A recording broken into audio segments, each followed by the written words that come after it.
Welcome to the Slop Farm. Enjoy the video. You begin with power and basic moving parts. First, verify the unit is set to the correct voltage and the fuse or power lead is intact. This prevents damage. Next, remove the platter and inspect the belt or direct drive coupling so you can see slippage or cracking. Replace belts that are stretched.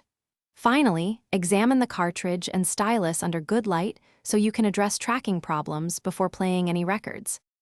Once done with basics, balance the tone arm and set tracking force to the manufacturer's range.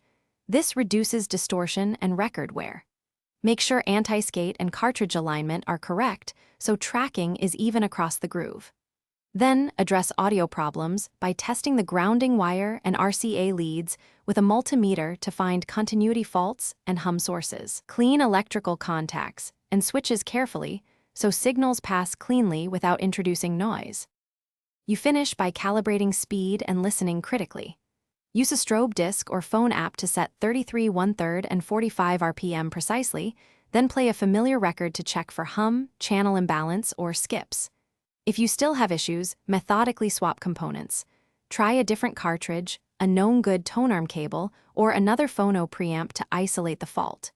Key troubleshooting tip: if you hear hum, reconnect or reroute the ground wire, and eliminate ground loops first.